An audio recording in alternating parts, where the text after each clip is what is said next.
Struggling to discuss sex and intimacy with your partner? Not feeling met, seen, or heard in your relationships? I'm Janelle. And I'm Andrea. We're two midlife mavericks sharing our own experiences. Messy AF and no regrets. With marriage, divorce, polyamory, and pleasure. We've learned that when you're brave enough to figure out what you want and ask for it, with partners, friends, family, and most importantly, yourself, you'll feel more alive and free. Question everything, especially your mother's advice. There's no rom-com formula for this, but don't panic. Being alone matters. Honey, I can't miss you if you don't leave. What if your breakup could be your breakthrough? Our podcast is for brave hearts. Anyone who seeks or has found the courage to confront their fears and limiting beliefs about breaking societal norms in the spirit of finding their truth. If you're seeking permission to be brave in your relationships and want to feel less alone along the way, we got you.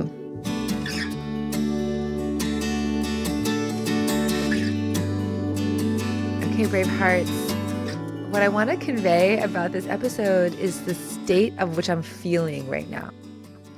After having our conversation with Dani Grace, I just have a sense of like calmness in my body. I feel a little bit more at peace.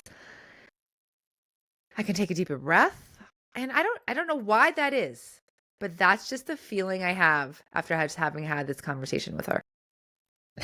Dani Grace has a way of articulating spirit, God, the universe, Christ, Jesus, with kindness and understanding and presence that I have not experienced before. And psychotherapy. And she has made something her own and woven together the intellect with the intuition along with spirit. Mm-hmm. She's also she's redefining Christ and redefining Christianity for me as well. Mm. Yeah, she's like this. She brings her analytical lens to a belief system in a way that has so much. The results with so much compassion and grace, and yeah, mm-hmm. I almost like no more to say. You need to listen to her in her own words. Yeah. This is a good down-regulating episode. Mm-hmm. Well, we're with a lot of wise gems. Hi, Bravehearts. Welcome to Permission to be Human. I'm Janelle. And I'm Andrea. And we are on our latest episode of season 5, Building a Relationship with God. And we are so appreciative of our guest today because, Bravehearts, we talk about taboo topics on all sorts of different things on this podcast. Mm-hmm. And talking about our spirituality and God is one of the things that's the most taboo because it's a deeply vulnerable conversation. Yeah, we're so excited to have Dani Grace on today. She's a psychotherapist who lives in Pittsburgh. She loves ecstatic dance. Yay, Star Trek, paddleboarding, Mentos, love that. and her cats, which you may see behind her in the frame. She says that one of them taught her to be brave. So, Dani, welcome. Thank you for being here. I'm so excited to begin this conversation with you. Yeah. So, Dani, how do you describe your spiritual and religious beliefs? Such a good question. I've been asking myself that more so recently to really start to separate myself from the type of belief systems that don't work for me, and to really head in towards the ones that do. And I actually just had a conversation recently with a new friend, a climber friend. That was missed on my bio. I'm a climber too. Maybe I didn't write that down. But cool. Amazing. But we were talking about just superficially, just a very quick conversation about our spirituality. And what got brought up for me was this concept called Universal Christ, which is actually the name of a book by Richard Rohr. I have no connection to it. I just love it. Nice. And it really beautifully describes very closely to what I believe. And I don't really have a particular label for my religious beliefs, or like how I kind of label or see my faith. But kind of in summary, I see Christ, this concept of like goodness and connection to God in everything. And sometimes it's harder to see the connection at certain times in my life, or certain when I'm in a certain state of mind. But in generally speaking, I really see that God is truly everywhere, and that God is not limited to a specific religion. I see that any world religion or non-religion is a place where we can connect with God through each other, through ourselves, through our pets, through the work that we do. I think that any time where we can find some sort of connection, we start to reach for God. That's beautiful. You said the word, was it universal Christ is what the book was titled? Yeah. So what do you call it? Do you call it Jesus? Do you call it Christ? Do you call it God in your personal like conversations? Sure. Sometimes I use them interchangeably, but I do see a difference in them. I pledged my life to Jesus back in February 16th, 2019. And I see that Jesus is an embodiment of Christ, but I see them as separate. I see that Christ is in everything in all of us, and Jesus is kind of like the perfect model of embodying Christ. Yeah. I love that distinction. That's like the first time I've heard it like that way. Me too. Yeah. And I see Jesus, I call him Rabbi. I'm half Ashkenazi too. And so I see him as like the greatest teacher out there. And so Rabbi is a type of teacher. And so whenever I pray, if I'm looking for like insight or clarity on some of my expanded states of consciousness adventures, I will write a letter to my rabbi, and I'll ask my rabbi with a capital R to help guide me. I love how you've just made it all your own, right? Like that's just like you're just creating this little world. Like just like you could write a little book about this. Like this is really fascinating. I wonder if you could just give me a definition, because I feel like I know, but I'm not sure, the difference of an Ashkenazi Jewish person versus Jewish. I don't even know how to say that, or if that's correct. Yeah. Probably not the best person to ask that question. But you're the person we're asking, so it's okay. Your answers can count. I understand Ashkenazi is like a specific group of Jews who migrated from our motherland to like Eastern Europe.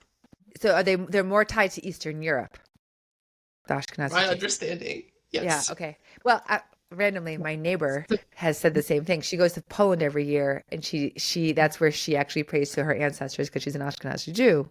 So I see. That little anecdotal affirmation, that's what... Yes, yeah, I have Polish ancestors. Yeah. And I knew that for a while, and then I did the 23andMe and realized that I'm Ashkenazi. I'm like, oh, that makes sense. Cool. So how did you start building this relationship with, I'm going to say God, but now I actually want to understand, is it God or is it your rabbi? Like which one started the relationship?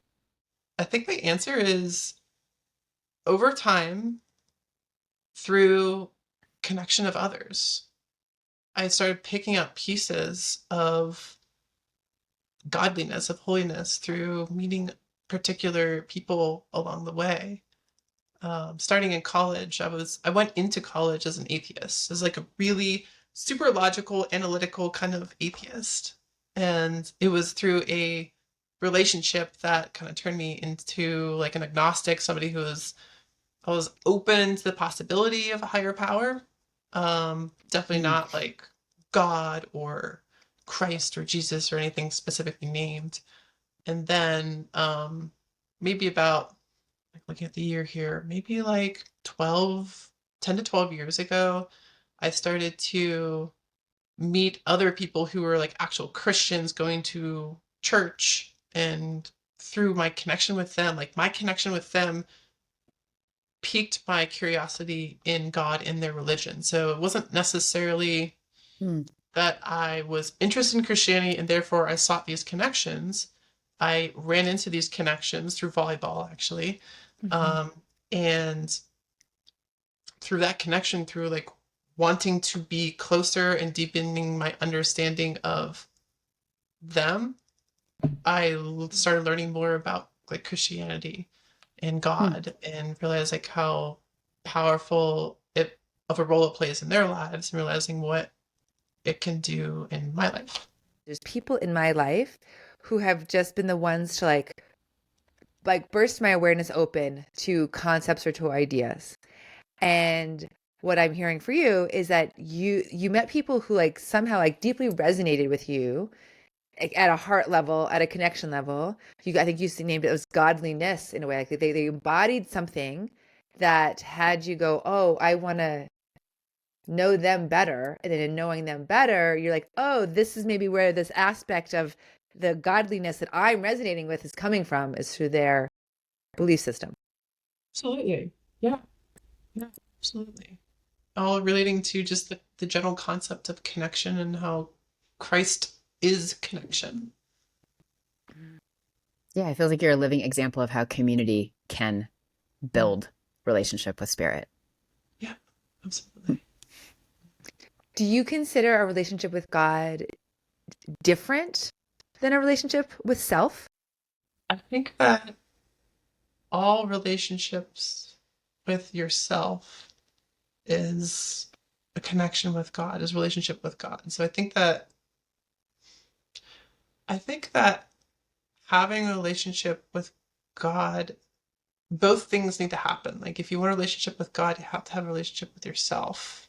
My experience is as I learn more and more about myself and accept all parts of myself and all my identities, I feel more connected to God. So I feel like I have a more of a relationship to God. So, do you feel that there's a distinction between self and God? I think it depends what like perspective you're seeing it as. I do think that we are all just in God's mind. Going back to the Big Bang in Genesis, there was nothing before God willed us into being.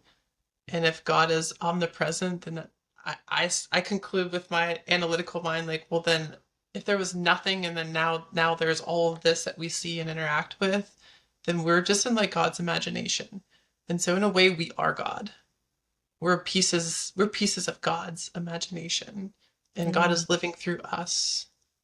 And so in that respect, I don't think there's a difference between like us and God and have a relationship with us and God. But on like a maybe more day-to-day practical grounded level, he did think of us as individuals. And so we do have this duality of I am me, you are you, and then God is all around us and in us too. So it's kind of like contradictorily sort of like both, where it's like Hmm. we are God, but also not God. We also are our own individuals because he created us so. Yeah, I'm just sitting with your description of we are the imagination of God. Like the deeper you go into your relationship with God, how does that help you find peace amidst like the suffering of the world? There's kind of that superficial, unsatisfying answer of, well, there's a reason for everything. But that feels so unsatisfying because there is so much suffering. And that doesn't seem to, part of me doesn't feel justified with that answer. But I do see that in suffering, there's also God. Like in suffering, that can drive us to connecting with God more deeply. So if things were always like hunkadory and like we're doing great, like I, perhaps a lot of us wouldn't have a need to connect with God if we're all just moving in a utopian society with perfect mental health and perfect physical health. Like, why would we need, on a day-to-day basis, why would we need God? So I see it. So to answer your question directly, I guess I see it as an opportunity to connect to God. I see that suffering is an opportunity to dig into faith, to deepen faith, to rely on our higher power, our connection to our higher power. And I distinguish that between just relying on the higher power. So there's relying on the higher power and relying on our connection with the higher power. What I'm hearing and sitting with, right, is that the suffering is God, because without suffering we wouldn't have a need for God. And so then suffering is part of it. And then there's like the meta, right? Like, okay, so there's suffering in the world, but then there's like a lot of individuals and who are suffering. So just like, are they suffering because they don't have God? I'm not saying that you're saying this, but that they need, I think I'm trying to wrap my head around the paradox of it, right? Of like, some people definitely suffer more than others. And is there a relationship to the degree of suffering to the degree of God that's necessary? I don't think I have an answer to that. And I feel like that's a form of judgment. I feel like that's a form of judgment if I were to answer that question, and that's not up to us to judge. Mm-hmm. If there was no difference, right? If we just had one emotion all the time, whether it was just joy or whether it was just grief, then if it was just the one, then there would be no way to differentiate, to know really like the depth of the feeling of either one. Like, we need these contrasts. We need the contrast to feel like the difference. But then I'm thinking, if it was just joy, would we not find God in the joy and the delight? Yes. Oh my God, this is actually, I feel like, one of our most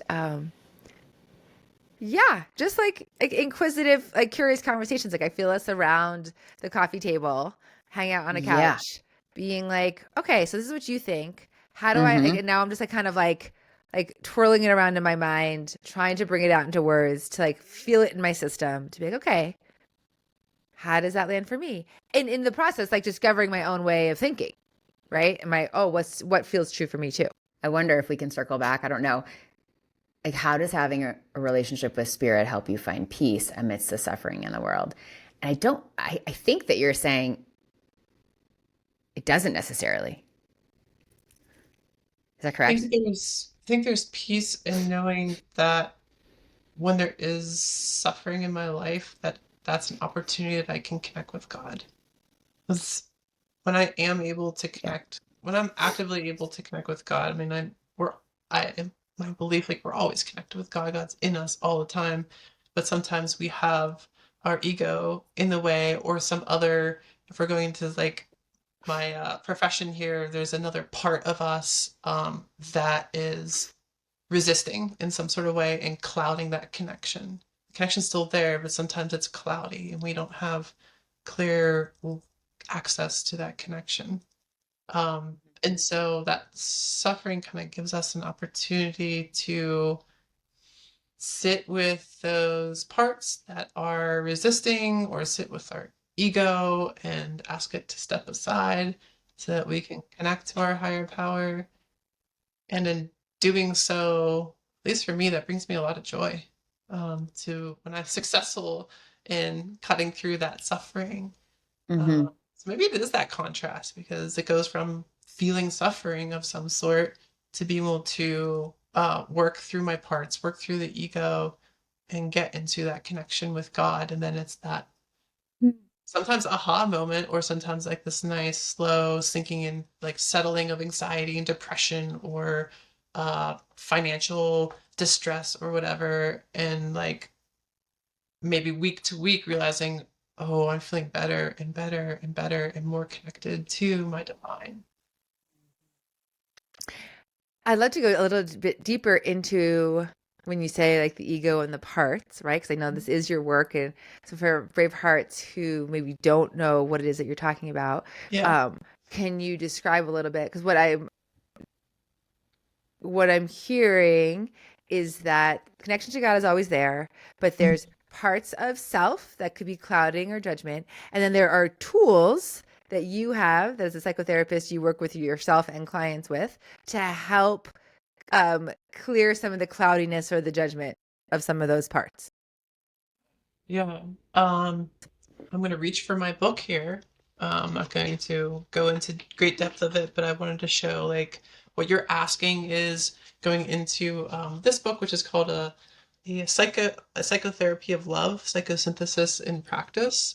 This is actually the second book of the series, but the concept it calls psychosynthesis, and um, the general theory is that we are made up of various parts.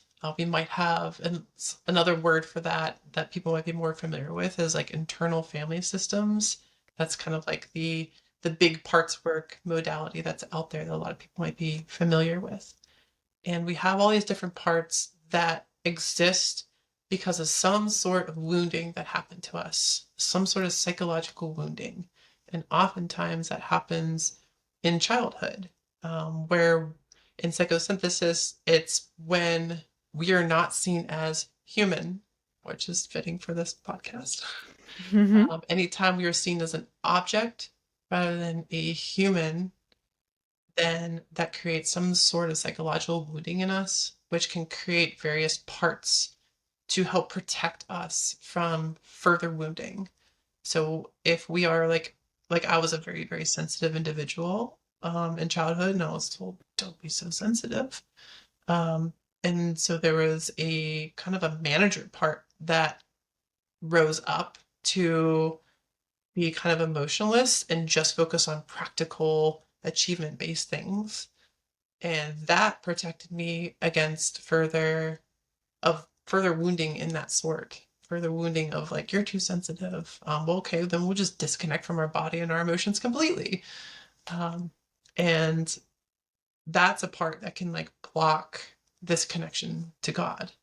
And so in my work for myself and with my clients, we look for those parts that have needs that have been met or are trying to fulfill needs that we can fulfill in more adaptive ways now that they're older, now that they have access to financial stability or physical stability. If they were in like an abuse situation, they have access to mental health, they have greater access to resources that we didn't have as a child. And we work with those parts to understand why they exist, what they want, what they need, and we kind of negotiate with them. We we are we establish a relationship with them, and through that relationship, this is kind of like the concept of having a relationship with yourself to connect with God, in establishing a relationship with our parts. We can fulfill those needs of those individual parts. We can kind of start to gently reassign them if they all still need to exist. They're there for life. Um, and so we can kind of reassign. So like my manager part can now become the person that I call upon to do all my administrative work when I like need to actually do spreadsheets and do like management kind of stuff, like administrative management kind of stuff. And I'm like, hey, manager part, like time to shine, like come on out. um, so in healing those individual parts, we then tend to have greater access to that connection to our higher power that's always been there. Okay, this is so fascinating because I have not, and I'm very familiar with IFS and internal family systems, but I've not heard it described through this lens of like when we like work with our mental health, work with our various parts that and integrate them, right? Then that actually like a byproduct of that is that we have a greater access to Yeah. the divine within us and to the, God outside of us. Did you write that book? Is that your book? Oh, okay. Yeah. It's uh it's by John Furman and Gila, I forget her name. I don't know how to pronounce that. But they were the original um what do you call them? The people that learned from the guy that made it. The Like the original students of Yeah, the the, or original like, students of mhm. psychosynthesis. Yeah, so the Okay. guy who wrote it, I actually it's been a long time since I studied the book. I don't know how to pronounce his name. Uh Assagioli. I believe he was an Italian. He was a Jewish person. I believe he was an Italian Jew who created it. Like went through the Holocaust and created psychosynthesis. Okay. So Danny, I think I just want to read something that you had written as an answer when we asked questions earlier that I think like really sums this up, which is so beautiful, as Janelle Yeah. reflected. You said, "My capacities to support others who are lost in their wounding Hmm. comes from my ability to commune with spirit and reflect its qualities onto the wounded person. Yeah. First, to provide an external source of compassion and care, and later for them to internalize so that they can access the same material, which I think you're talking about spirit, from within themselves."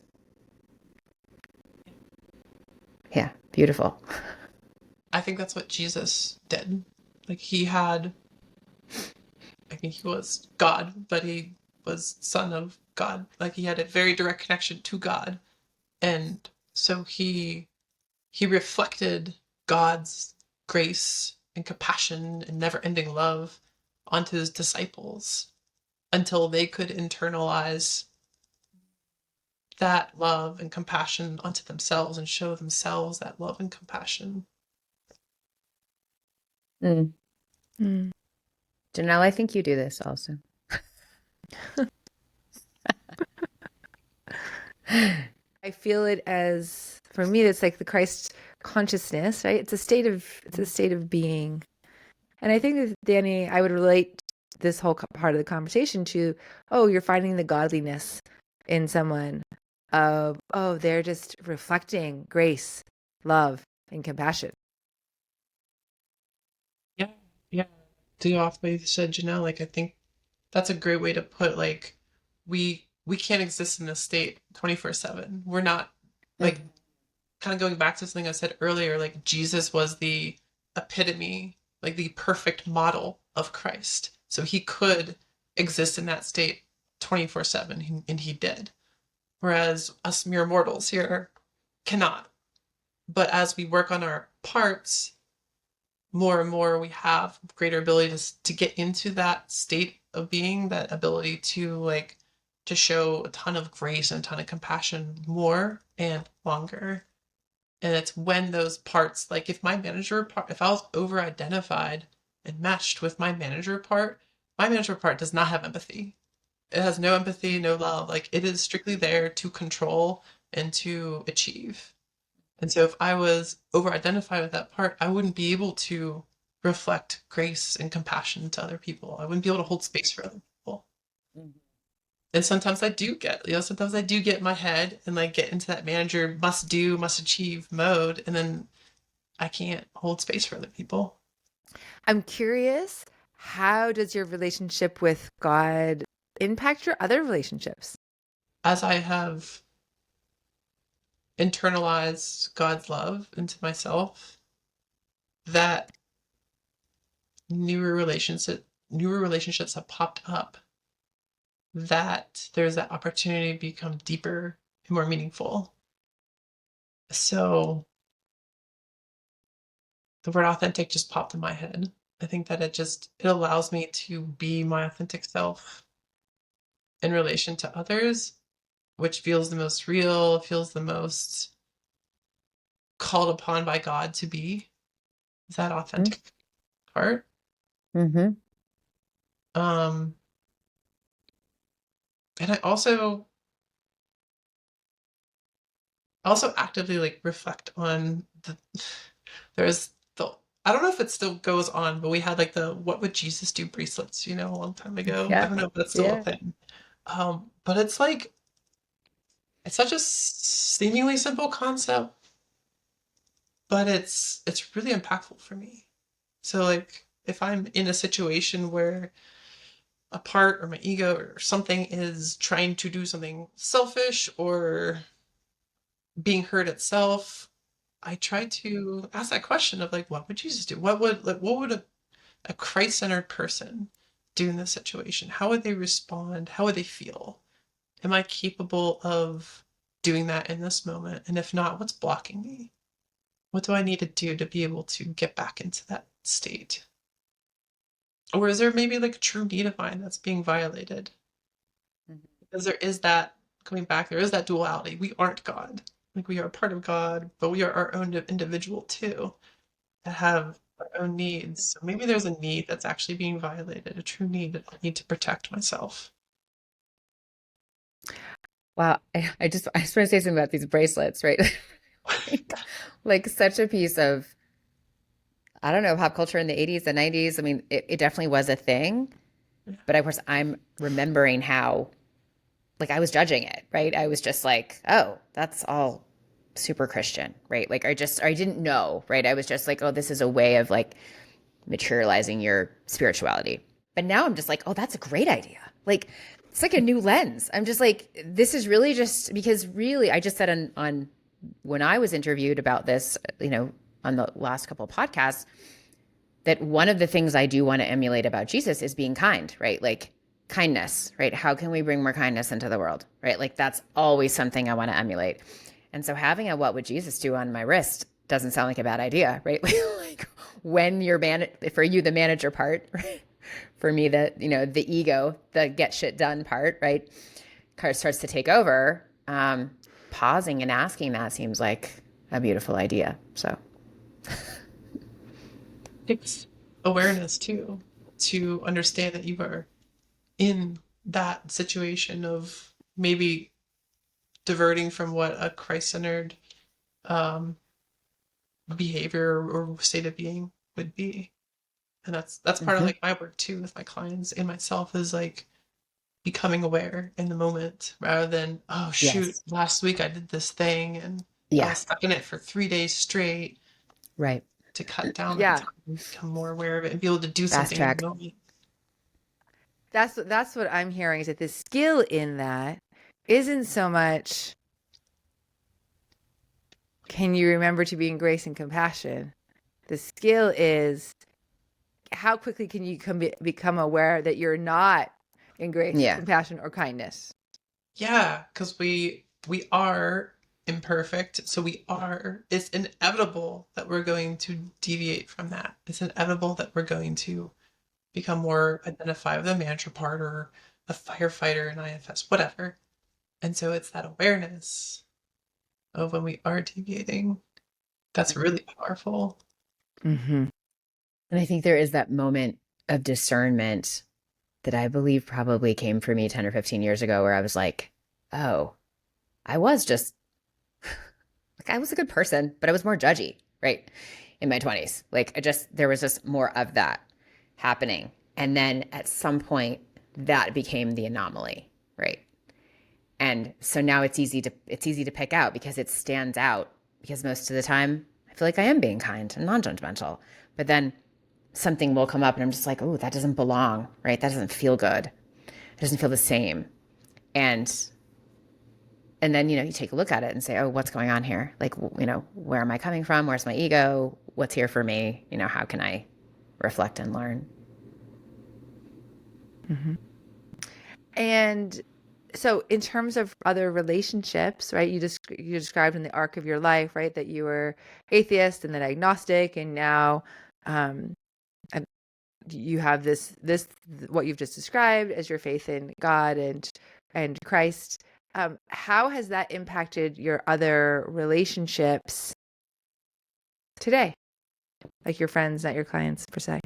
There's a different energy to I perceive, and again, I feel like this is tiptoeing on possible judgment, so I try to be really careful with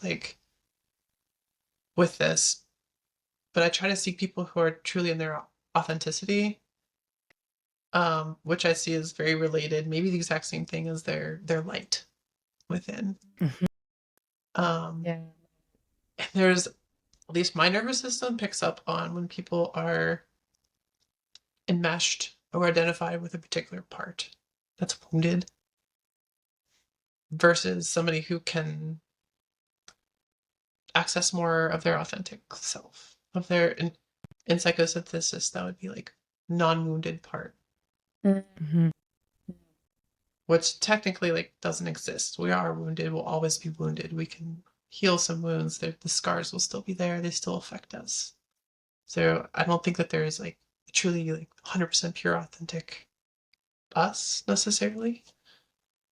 Um, But what I'm also hearing is that there was, then we'd be the embodiment of Jesus, right? We'd be the purest form, because if if we were 100% authentic all of the time, then an authenticity is either our light or our reflection of the God part that we are, then we'd be moving through the world in that way. yeah, yeah, that's a great point. That just came to mind. I'm not like hugely into the Bible, but there's like a passage there about how like the children are automatically part of like the kingdom of God. And that kind of brings to mind like they're innocent, like they haven't been wounded yet. Yeah. And so they're much closer to God because they haven't been wounded. They haven't then been reflecting their wounded parts onto the world, the hate, the misunderstanding, the disconnection of others. Yeah. It's just like heartbreaking, actually. I Yeah, remember it's so it. heartbreaking.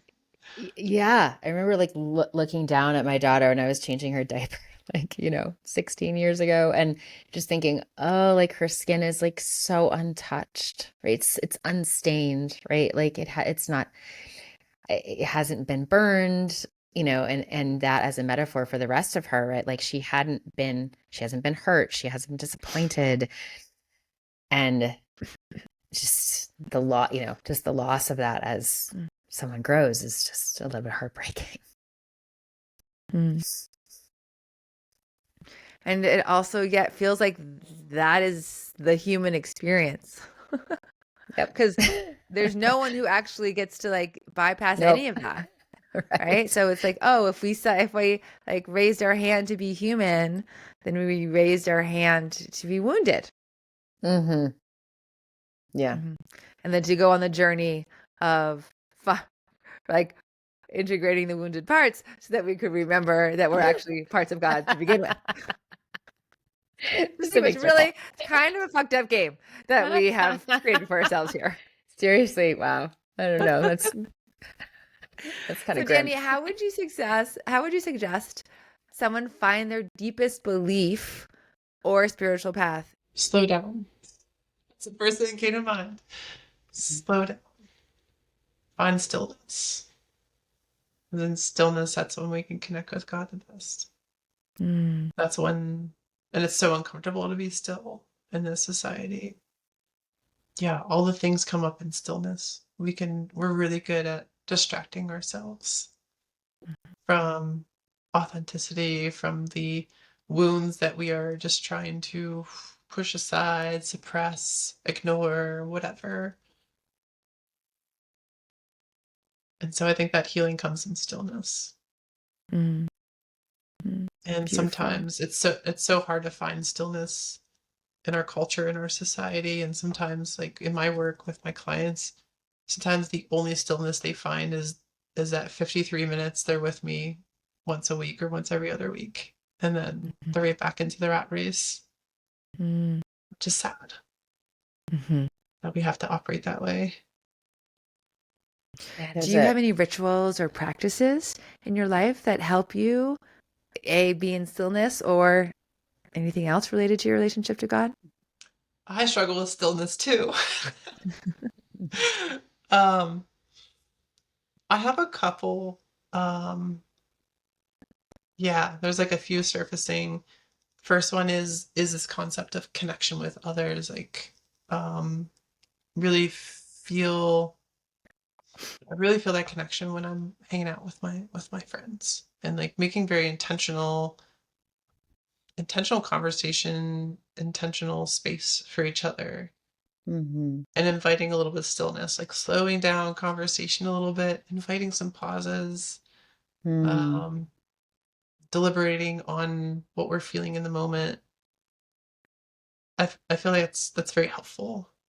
And I feel like I'm in church when I do that. There's like something in the Bible too that says like when two or more people meet to like talk about God, you have held church. Um, and Mm-hmm. I really feel that when we can like when I can slow down with my friends, we're either talking directly about spirituality or we're just really deeply connecting over music or something else. Yeah. Mm-hmm. So there's that. And then I find stillness in listening to music. I have a really nice sound system downstairs in my living room, and I'll sit in the dark with my little special effects lights, and I'll just sit there and I will listen to kind of like tribal, primal kind of music, Mm-hmm. and I might stim a little bit, I might rock a little bit back and forth, or I might stretch on the ground in the darkness listening to this stuff and just finding that quiet, which isn't quiet because there's music going on and I'm still moving a little bit, but it's like just enough stimulation that I can stay with it and just enough stillness that I can start to really connect with myself and sort through whatever I have been suppressing for the week or 2 weeks or whatever, however long it is. Yeah. Mm.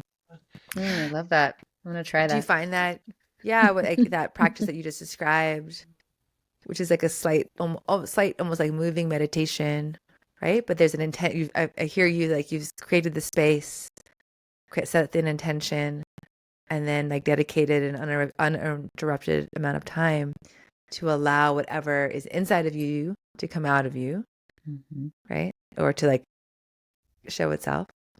And I'm guessing in some ways it probably helps your nervous system. Sure. Yeah. Oh yeah. Mm-hmm. I feel very relaxed afterwards, centered, clear. Um, and there's like a somatic difference too, like just lightness. Like I can feel like as I'm moving through it, I can feel things shedding off of me one by one. I can feel it just sort of, I can feel myself just sinking into this calm, relaxed peacefulness. My nervous system feels very relaxed, right? I feel Mhm. very like soothed by this conversation. Like there's this like a calmness as we've each like shared a little bit. So I can sense that in my body right now. Um, and is there like something that your faith and belief has been hard for you that you've struggled with? I also want to recognize the somatic things going on in me.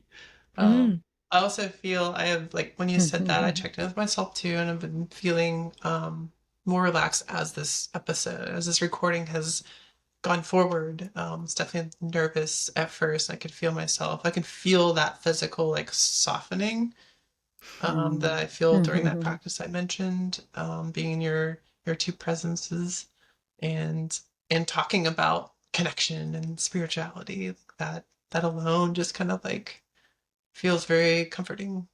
Reconciling, so a lot of my faith is Christian based, Mhm. and reconciling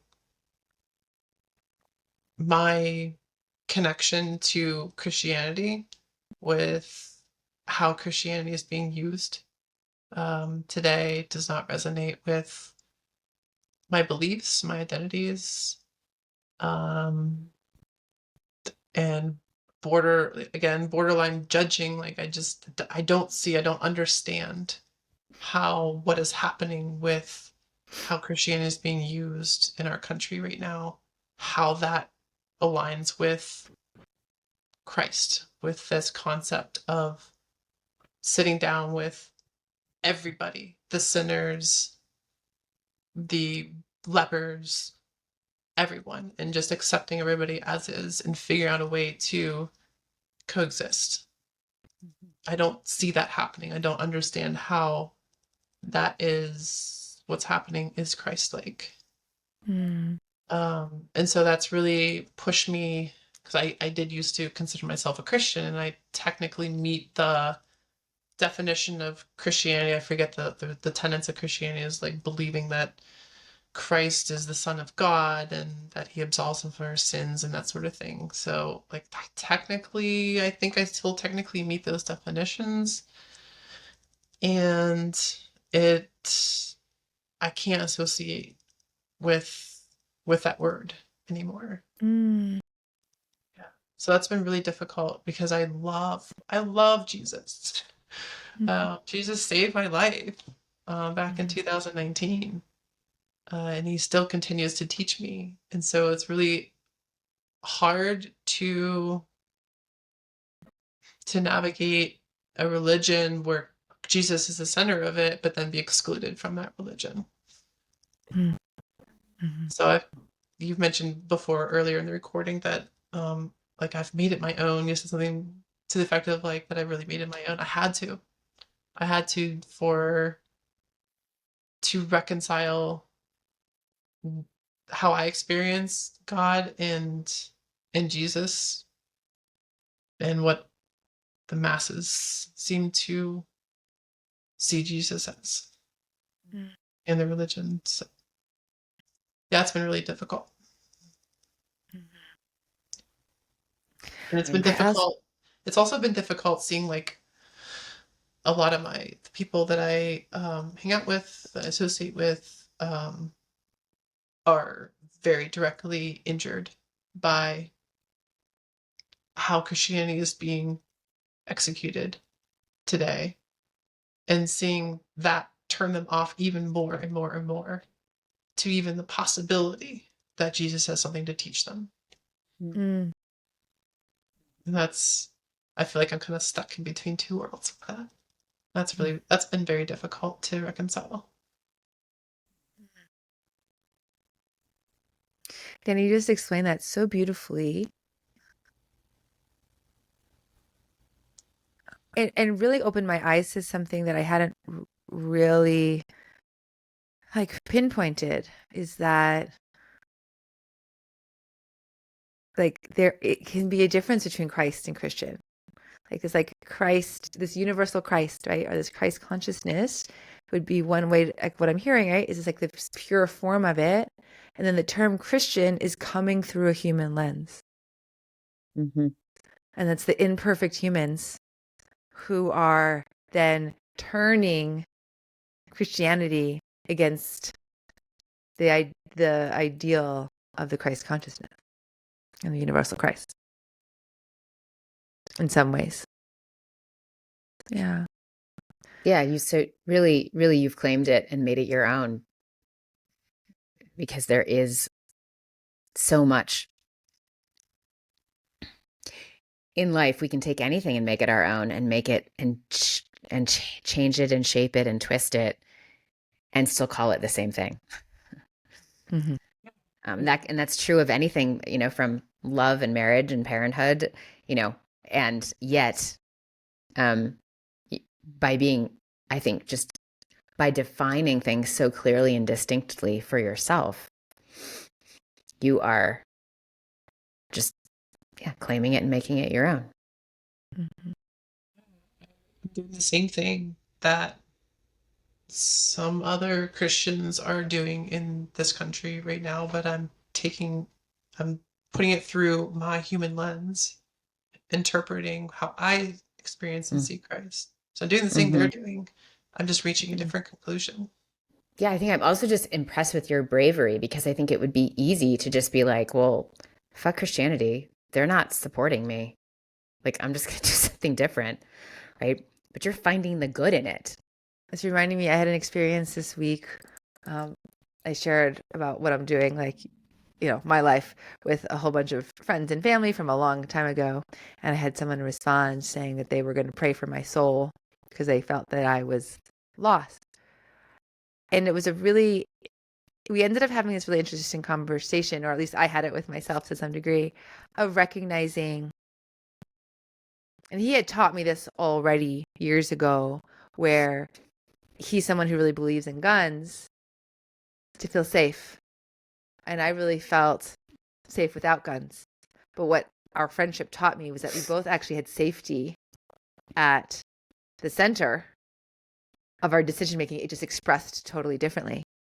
Right. And so the commonality, what I'm hearing that you're navigating, right. And so as a result of that expression being so different, we really couldn't see each other.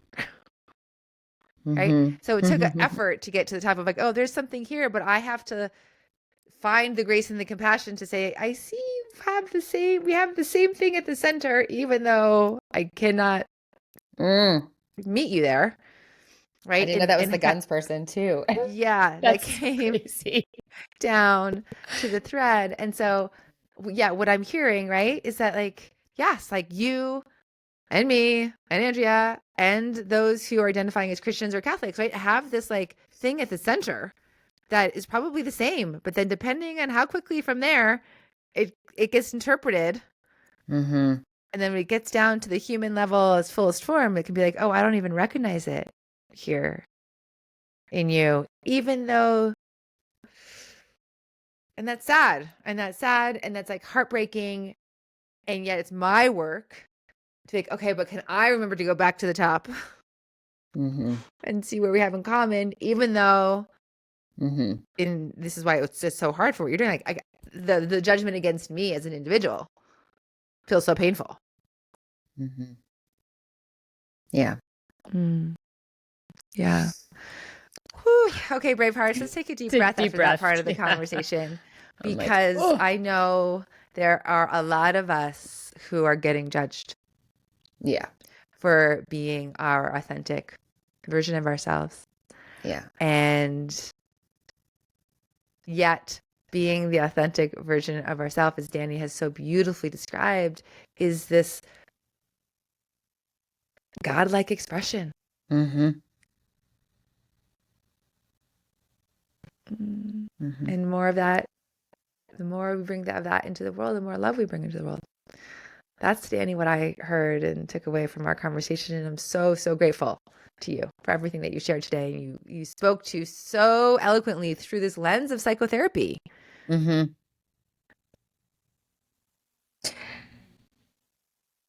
appreciate the opportunity, because I've actually been integrating ideas. Like there's been a few things I threw out today that I've never spoken out loud before.